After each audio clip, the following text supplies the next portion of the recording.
Hello and welcome to Carros y Culturas. My name is Oscar and thank you for clicking on my channel. This is going to be a series on my build and how I came to start out to having this car is 6 months ago I started really missing my dad. I lost him to cancer in the time of COVID, at the very end of COVID times. And even though it's already been a while, it you just can't let go. It's the human part of us, and I miss him very much. And it's just too bad that he passed away, that he died from cancer at an early age. He was in his 60s, and so I started feeling very nostalgic and dreaming when I was a little kid riding in his Buick Riviera. I believe it was in 1984. We always talked about converting his car into a lowrider, but he never got the opportunity or the chance. Then one day, my brother, when he was little, he said, which is something that I never knew until I was all grown up. He said, "Dad, when I grow up, can I have your car?" He says, "Well, the day that you show me that you get your license, I'll hand you the keys." And sure enough, as soon as my brother turned 18, he went and showed my dad his license, something I never thought about doing. So my brother got the car. We used to cruise in it a lot, and my brother's 2 years younger than me, and hang around with the guys from the neighborhood and go cruising. And we were all into lowriders. My friends have lowriders, and people that I know have lowriders, and we used to go cruising with them. And in fact, there was a couple of people that used to let me borrow their cars so that I can drive it, and that was pretty cool. I got hooked on from that moment, and that was back when in my late teens when I started in the lowrider. I would say 1994, 95. But the very, very, very first time I've ever been in a lowrider was back in '88, I believe. There was a guy in the neighborhood that had a 70, either a 77 or a 78 um, Buick Regal, and it was a teal metallic green with a brown leather vinyl.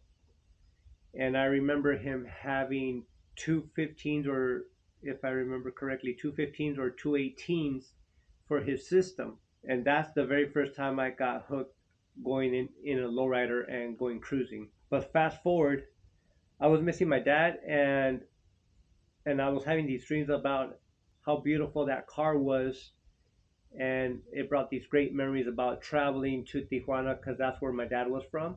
Maybe I should buy a Buick Riviera, and I was about to buy a 1984 Buick Riviera uh, to like what he had, uh, but I ended up finding out that they are front wheel drive, and I did not want to mess with that. So here I am looking for another car. I wanted to make myself a lowrider. So now looking and looking and looking for maybe 6, 7, 8 months, I kept looking and looking and looking, did not find anything within my price range, within my budget. And everybody had cars that were getting sold for so much. The paint was shot. The either they didn't have motors, and or they didn't have wheels. It the frame was bent, the body was bent, and they were selling them for 5 grand and up. And that was something I did not want to mess around with. And I needed to find a car that ran, and that I know that if I'm gonna be doing the body work and I'm gonna be painting it, then I might as well find something that I want, that I like. But again, Buick Regals, Rivieras, out of the question, unless they were from the 70s.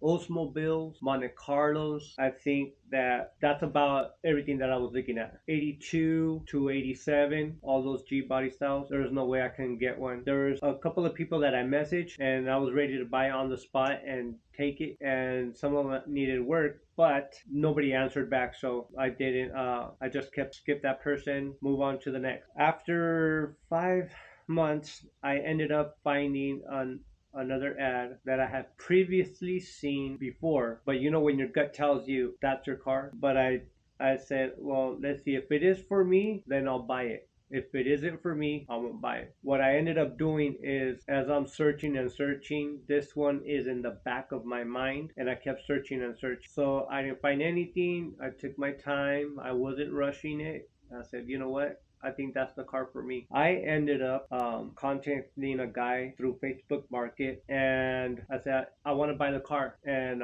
can you give me a little bit of history on the car and everything? He thought this and this and this and this what happened. I said, okay, when can we meet? We met up, drove over, and checked out the car. And let me put the clip of the car, the walk around, and that was it.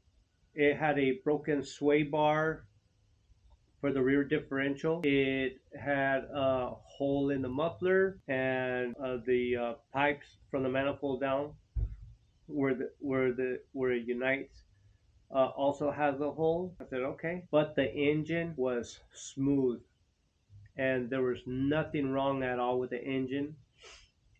It seemed to be running great. It turned on by one turn of a key. That was it. The outside, the interior, the exterior, that didn't really matter as long as the engine was good. As you can see how it looked, but looks can be deceived. So once I brought it home, I washed it, cleaned it up, and got it to the point where I'll be working on it. So first things first, you start a plan. How are you going to project it? How are you going to go about it? And how are you going to move forward? So that's what I did. But before I continue on this journey, please give it a thumbs up, give it a like. It'll really help my channel out for the series of this build, and I want to bring you along with me on what I'm doing to the car. I've been working on it, and I just didn't want to make any videos, but I have a lot of people that have been sending me messages and emailing me that I should do it, and a couple of people that I met around the area that said, make a video about it, because not everybody has a 1979 Pontiac Grand Prix, and especially converting it into a lowrider. So yeah, wait for part 2. I'm gonna give you the walk around, or I'm gonna be posting up pictures of what I have done. So again, thank you again, and I'll see you on the next